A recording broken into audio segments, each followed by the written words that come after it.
First Contact's Ultimatum. Captain Elena Chen stood at the bridge of the UES Archimedes, her eyes fixed on the holographic display showing the massive alien fleet that had just emerged from hyperspace at the edge of the Sol system. What had started as a routine patrol near Neptune's orbit had turned into humanity's first contact scenario, though not the kind anyone had hoped for. Counting 732 vessels, Lieutenant Santos reported, his dark eyes scanning the sensor readings. Their energy signatures suggest weaponry we've never encountered before. The smallest of their ships could level a continent. Elena maintained her composure, though her heart raced.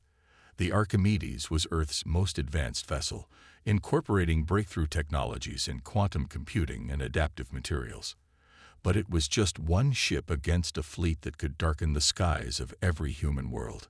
They're broadcasting, Commander Sarah Walsh announced from her communications station. All frequencies, multiple formats. Translation matrix is processing now. The bridge crew fell silent as the alien transmission resolved into clear English, the voice deep and resonant with an artificial precision that suggested machine translation. Attention, human vessel. This is High Commander Vexthal of the Concordia Expeditionary Force. Your species has been monitored since your first radio transmissions. Your technological progress has exceeded safe parameters. Submit to immediate technological regulation and oversight, or face immediate neutralization. You have 10 minutes to comply. Elena's jaw tightened. She'd read about first contact scenarios, studied the protocols, but nothing had prepared her for this level of technological disparity combined with such naked aggression. The Archimedes was Earth's best hope, a testbed for technologies that pushed the boundaries of human understanding. But it was untested in actual combat. "Ma'am," Dr. Petal spoke up from his science station, his voice tight with excitement rather than fear. "The quantum core is reading their tech. It's interesting. Their advancement appears linear, predictable. They've missed entire branches of theoretical physics that we've explored." Elena nodded slowly, a plan forming. "So they're more advanced, but not necessarily more innovative." She turned to the ship's eye interface, a simple blue light pulsing in time with its words. "Atlas, what's your analysis?" "Their technology shows signs of iteration rather than innovation, Captain," the AI responded. "They appear to have followed a single technological path, optimizing and refining, but never truly exploring alternatives. Their weapons are powerful but predictable. Their shields operate on principles we theorized and discarded as inefficient decades ago." Elena smiled slightly, like someone who's gotten very, very good at steam power while missing the entire concept of electricity. "An apt analogy, Captain," Atlas confirmed. Elena straightened her uniform and turned to communications. "Open a channel to the alien fleet." When Commander Walsh nodded, Elena spoke clearly and confidently. "High Commander Vexthal, I am Captain Elena Chen of the United Earth ship Archimedes. We acknowledge your superior numbers and apparent technological advantage. However, before you commit to this course of action, we are obligated to inform you of something crucial about humanity." She paused, letting the tension build. "We don't follow paths. We forge them. Atlas, initiate quantum matrix transformation sequence. Let's show them what human innovation really looks like." The Archimedes began to change. Its hull, composed of programmable quantum materials, shifted and flowed like liquid metal. The ship's very structure was rewriting itself, adapting to the alien threat in ways that defied conventional physics. "Impossible." The alien commander's voice boomed across the channel. "Your technology cannot match our millennia of advancement."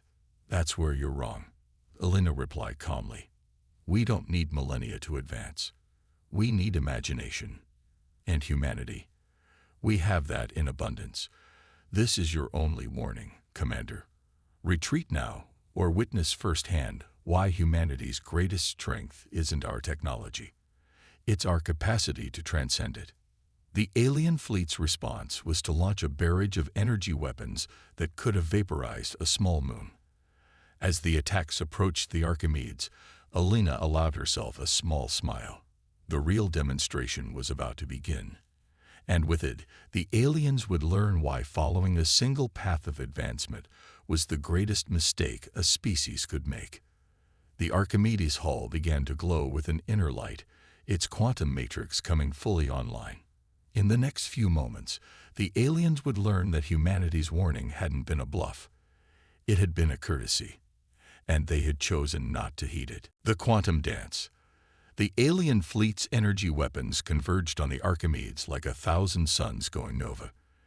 In the fraction of a second before impact, Dr. Patel's fingers danced across his console, feeding data to Atlas as fast as the quantum sensors could process it. "Analysis complete," Atlas announced, its voice calm amid the impending devastation. Their weapons operate on a fairly straightforward principle of quantum destabilization. However, their approach is inefficient. Alina watched the approaching storm of energy with steady eyes. "Show me why humanity's understanding of quantum mechanics makes theirs look like children playing with blocks." The Archimedes quantum matrix activated. Instead of attempting to block or deflect the incoming barrage, the ship's hull began to resonate at the exact frequency of the alien weapons. As the energy beams struck, something unprecedented happened. They didn't damage the ship. They fed it. Energy absorption at 100% efficiency, Dr. Patel reported, excitement evident in his voice. "The quantum matrix it's learning, Captain. It's not just copying their weapon signatures, it's improving them." High Commander Vexthal's voice crackled over the comm, mandibles clicking in what the translation matrix identified as distress. "Impossible. No shield technology could withstand that level of bombardment." "That's because we're not using shields, Commander," Alina replied, allowing herself a small smile. "We're having a conversation with your weapons at the quantum level, and I must say, they're being quite informative." The Archimedes hull rippled like quicksilver as it integrated and refined the absorbed energy. Where the alien weapons operated on brute force principles, the human ship's quantum matrix approached the problem with elegant efficiency. It wasn't just a defensive system. It was a learning machine, evolving with every attack. Multiple fighter squadrons launching from their capital ships, Lieutenant Santos reported, reading over 2,000 small craft on intercept trajectories. Alina nodded. "Atlas, initiate quantum field expansion. Let's show them why quantity isn't always quality." The space around the Archimedes began to shimmer as the ship extended its quantum influence beyond its hull. The approaching fighter squadrons suddenly found themselves flying through space that didn't behave according to their understanding of physics. Their weapons fired, but the energy dissipated harmlessly, converted into complex quantum patterns that the Archimedes absorbed and studied. "Fascinating," Atlas commented. "Their fighter craft operate on principles that suggest they haven't fully grasped quantum entanglement. They're trying to brute force their way through space-time rather than working with it. Should I demonstrate a more elegant approach?" "By all means," Alina replied. "Educational outreach is part of our mission, after all." The Archimedes released a pulse of precisely modulated quantum energy. Instead of damaging the alien fighters, it temporarily linked them in a complex web of quantum entanglement. For a brief moment, their pilots experienced space as humanity had learned to see it, not as a void to be conquered, but as a dancing pattern of possibilities to be shaped. The effect on the alien fleet was immediate and dramatic. Fighters spun out of formation, their pilots overwhelmed by this new perception of reality. The larger ships pulled back, their sensors struggling to make sense of what they were witnessing. "Their flagship is powering up something massive," Commander Walsh reported. "Energy readings are off the charts. They're channeling power from their entire fleet into a single weapon." Dr. Patel's eyes widened as he studied the readings. "It's a quantum cascade device. They're trying to tear apart the fabric of space-time itself. If they fire that thing this close to Neptune, they're not going to get the chance," Alina stated firmly. "Atlas, prepare for full quantum integration." It's time to show them the true difference between their understanding of the universe and ours. The Archimedes hull began to pulse with deep blue light as its quantum matrix reached full power. The ship wasn't just adapting anymore. It was evolving, pushing the boundaries of what even its creators had thought possible.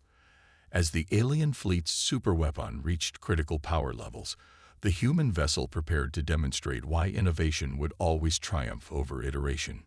The aliens had spent millennia perfecting their understanding of a single path through the quantum realm. Humanity, in its brief time exploring these principles, had learned to dance through dimensions they hadn't even imagined. The next few moments would determine which approach would prevail, and with it, the future of human-alien relations in the galaxy. High Commander Vexthal's voice came through once more, but this time there was something new in the translation. A note of uncertainty. "What are you?" Alina's response was simple, but carried the weight of human determination. "We are the species that looked at the impossible and saw possibility. And we're about to show you why that makes all the difference." Understanding the enemy. As the alien fleet's superweapon powered down, not through defeat but apparent uncertainty, Dr. Patel made a discovery that changed everything. His quantum sensors, originally designed to map space-time distortions, had been collecting data on more than just the aliens' technology. "Captain," he called out, his voice carrying a mix of awe and concern. "You need to see this. The quantum matrix didn't just analyze their weapons. It's been reading their ship's memory cores. Their entire historical database was encoded in their quantum communications." Alina moved to his station, studying the stream of data flowing across his screens. Atlas analysis. The Concordiate, Atlas began, is not a single species, but a collective of conquered civilizations. Each new species is absorbed, their technology and knowledge added to the whole. But there's something else. The AI paused, an unusual occurrence that made Alina's spine tingle. "They're afraid." Commander Walsh looked up from her station. "Afraid? They have a fleet that could conquer a dozen Earth-sized planets. What could they possibly fear?" "Innovation," Atlas replied simply. "According to their historical records, the last civilization they encountered that showed signs of quantum manipulation like ours destroyed itself. The Concordiate believes rapid technological advancement inevitably leads to self-annihilation." Alina's eyes narrowed as understanding dawned. "That's why they're here. They're not trying to conquer us. They genuinely think they're saving us from ourselves." The bridge fell silent as the implications sank in. Their enemy wasn't driven by malice or greed, but by a deep-seated fear born of historical trauma. "High Commander," Alina called, opening a channel. "I think it's time we had a real conversation about why you're here." The alien leader's response was immediate, but something had changed in his tone. You've accessed our archives." "How?" "The same way we adapted to your weapons," Alina replied calmly. "We observe, we learn, we understand. But I don't think you've extended the same courtesy to us, have you? You saw our quantum experiments and assumed we were following the same path as the Nexari." A harsh clicking sound came through the translator. Surprise, perhaps. "You even know of the Nexari. They were like you. Brilliant. Innovative. They advanced centuries in mere decades. And then they destroyed themselves," Alina finished. "But Commander, did you ever consider that correlation isn't causation? The Nexari's fate wasn't sealed by their rate of advancement. It was sealed by their isolation, by not having others to share their discoveries with, to provide perspective and balance." Dr. Patel's console suddenly lit up with new readings. "Captain, their flagship, its quantum signature is changing. It's adapting." Yelena smiled slightly. "They're learning. Aren't you, Commander? Your ships have been exposed to our quantum matrix long enough to start incorporating some of our principles, not through conquest or absorption, but through observation and understanding.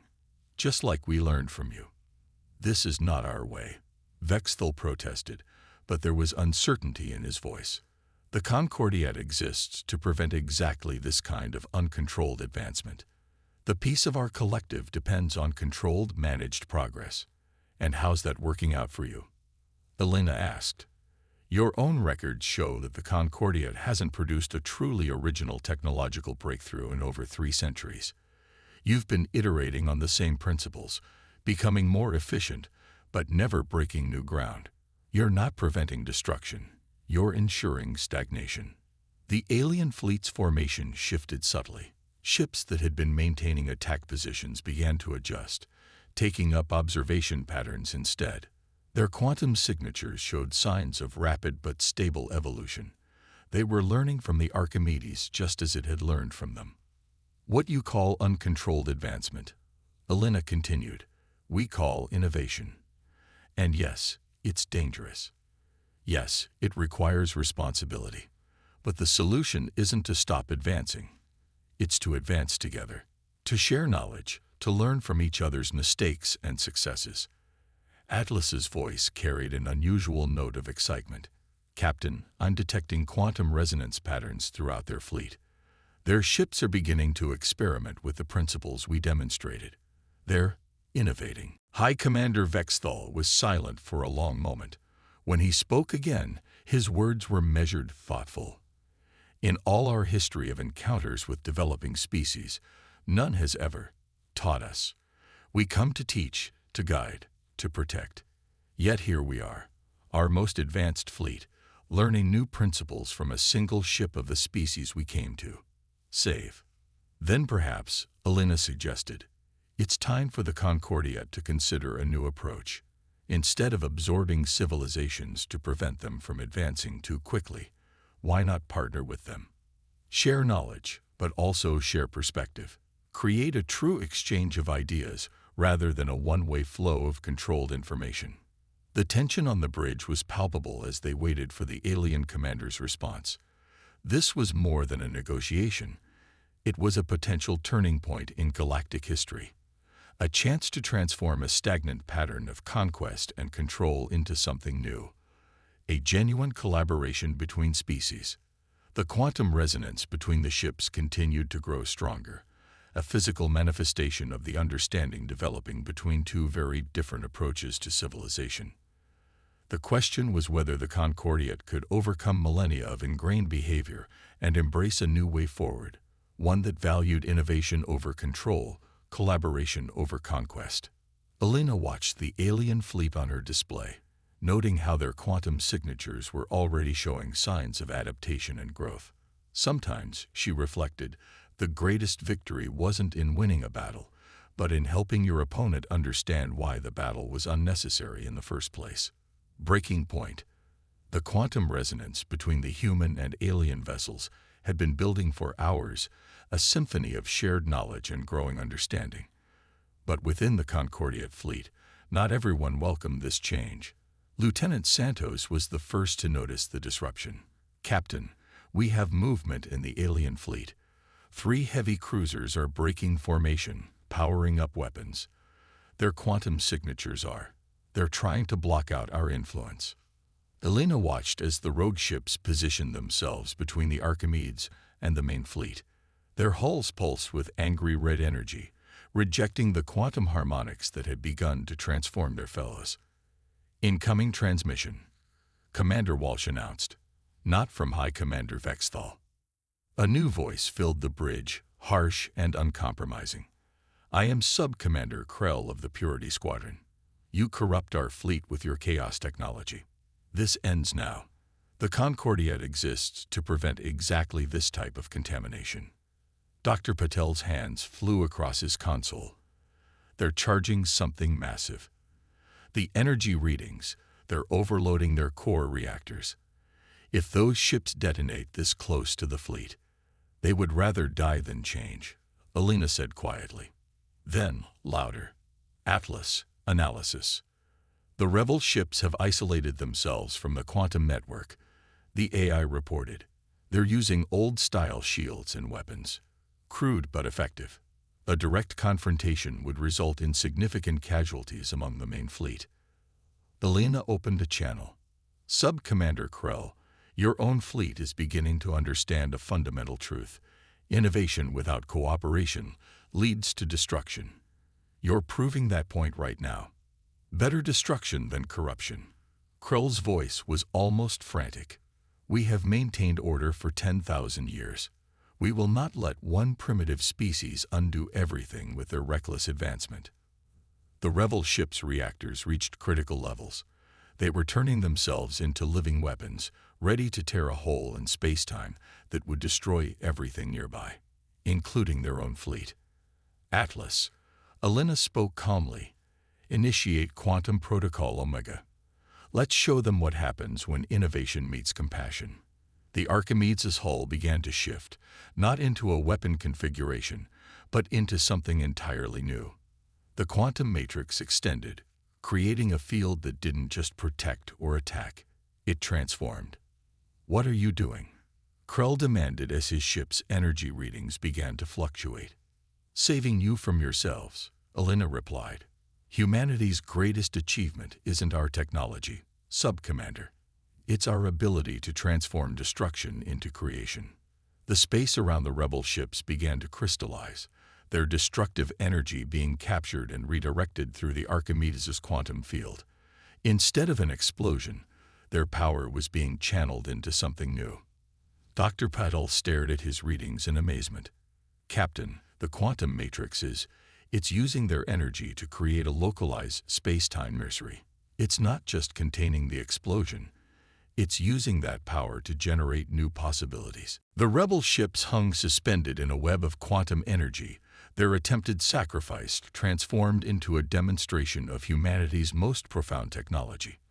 Where they had intended destruction, new structures were forming. Research stations, observation posts, quantum laboratories. Fascinating, Atlas commented. Their reactor's energy is being converted at a 99.9% efficiency rate. The remainder is being used to generate quantum learning matrices, teaching tools, essentially. They're becoming exactly what they fought against, instruments of progress. High Commander Vexthal's voice cut through the tension. Sub-Commander Krell, you sought to maintain the old ways through destruction. Look now at what you've created instead. Even your resistance has bred innovation. The rebel ship's weapons powered down, their crews watching in stunned silence as their attempted sacrifice was transformed into tools of learning and advancement. The quantum resonance that they had tried to reject now surrounded them, not as a corruption but as a demonstration of possibility. This is humanity's true power, Alina broadcast to all ships. Not the ability to fight, but the wisdom to transform conflict into cooperation. Not the power to destroy, but the vision to see potential in everything, even in those who oppose us. The space around the former rebel ships shimmered with quantum potential, a physical manifestation of the change rippling through the Concordiate fleet. What had begun as a desperate last stand had become a testament to humanity's most fundamental belief, that understanding was more powerful than destruction, and innovation was meaningless without compassion. Your quantum signatures are stabilizing, Dr. Patel reported, studying his screens. The entire fleet, even the rebel ships, they're reaching a harmonic convergence. It's like they're learning to dance. Alina smiled at the apt metaphor. The Concordiat had spent millennia imposing order through control. Now they were learning a new way. Not the rigid formations of conquest, but the flowing patterns of cooperative advancement. The question was no longer whether humanity would submit to their protection, but how both species would grow together. In the space between Earth and Neptune, ancient fears of uncontrolled progress were being transformed into excitement for guided innovation. The Archimedes hadn't just prevented a battle. It had helped birth a new understanding of what advancement could mean when species chose to evolve together rather than alone. Evolution's child. 3 days after the confrontation, the space near Neptune had transformed. Where there had once been only void, now a complex network of quantum research stations orbited, their structures a blend of human innovation and Concordiate engineering. The Archimedes floated at the heart of this new array, its hull pulsing gently with shared quantum resonance. On the bridge, Elena studied the latest data streams with Dr. Patel and a small delegation of alien scientists. The Concordiate researchers had shed their initial reluctance, their curiosity now matching their human counterparts. Remarkable. The lead alien researcher, Ventil, clicked their mandibles in excitement. Your quantum matrices don't just adapt, they evolve. They play with possibilities.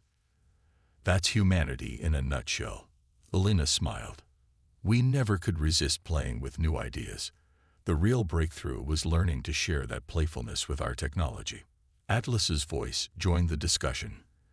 The integration of Concordia power management systems with our quantum manipulation protocols has opened up entirely new avenues of research. We're seeing efficiency improvements of 300% across all systems. High Commander Vexthal's image appeared on the main screen, his stance noticeably more relaxed than during their first encounter. The Council of Elders has reviewed our findings. They're struggling with the implications. 10,000 years of doctrine, challenged by a single encounter. Change isn't easy, Elena acknowledged. But consider the alternative. How much potential has been lost over the millennia? How many species might have contributed amazing innovations if they'd been encouraged to grow rather than controlled? We thought we were protecting them, protecting ourselves. Vexthal replied. The memory of the Nexuri's destruction shaped our entire civilization. But now, he gestured to the quantum research array. Now we see there was another way. Dr. Petal pulled up a new set of readings. The quantum resonance patterns we're detecting from your fleet. They're unlike anything we've seen before. Your ships aren't just copying our technology. They're developing their own innovations. They're learning to experiment. And that's the key difference, Elena added. True protection doesn't come from controlling advancement. It comes from fostering responsibility alongside innovation, from learning together rather than enforcing stagnation. The quantum array pulsed with new energy as breakthrough after breakthrough emerged from the human-alien collaboration. Where the Concordiate had spent millennia perfecting existing technologies, they were now learning to explore new possibilities. The rigid hierarchy of their fleet was transforming into a dynamic network of shared discovery. The Council has reached a decision, Vexthal announced. The Concordiate will establish a new division, the Innovation Exchange. Instead of absorbing species to control their advancement, we will partner with them, sharing knowledge while learning from their unique perspectives. Elena nodded, and humanity would be honored to be your first true partners in this endeavor. Atlas, show them the proposal. A holographic display materialized, showing plans for a massive quantum research facility, a place where species from across the galaxy could come together to share ideas and innovations safely. The Nexus Project, Atlas explained, a collaborative space station incorporating both human and Concordiate technologies, designed to foster controlled innovation while maintaining safety protocols, a place where advancement and responsibility can grow together. The alien scientists chittered excitedly as they studied the plans. Even Sub-Commander Krull's former rebels had joined the research teams, their fear of chaos transformed into a cautious enthusiasm for guided progress. Your ship's name, Vexthal mused. Archimedes, he was one of your scientists. An ancient mathematician and inventor, Elena explained. He said, give me a lever long enough and a fulcrum on which to place it, and I shall move the world. He understood that the right tool, properly applied, could achieve the impossible. And that is what your ship has done, Vexthal replied. Not through force, but through understanding. You have moved not just a world, but an entire civilization. The quantum array pulsed again, its light reaching out to touch both human and alien vessels. In that glow, the future was being rewritten. The Concordiate would no longer be known as conquerors who stifled progress, but as guardians who helped nurture it. Humanity would not be remembered as the species that had to be controlled, but as the ones who taught an ancient civilization how to embrace change without losing stability. There will be challenges ahead, Elena acknowledged. Change never comes easily, especially to old civilizations. But together, we can face those challenges with both wisdom and innovation. Together, Vexthal agreed, not as conqueror and conquered, not as teacher and student, but as partners in evolution. As the sun rose over Neptune's blue clouds, its light caught the quantum array, creating a spectacular display of interactive energy patterns. It was more than just a light show. It was a symbol of what could happen when species chose to grow together rather than apart. The child of evolution wasn't any single race or technology, but the endless dance of shared discovery. Humanity had passed its first major test in the galactic community not through superior firepower or advanced technology, but through the simple yet profound ability to transform conflict into cooperation, fear into curiosity, and isolation into partnership. The stars ahead beckon not with the promise of conquest, but with the possibility of shared discovery. And in the end, that was humanity's greatest gift to the galaxy. Not the power to move worlds, but the vision to see how they could move forward together.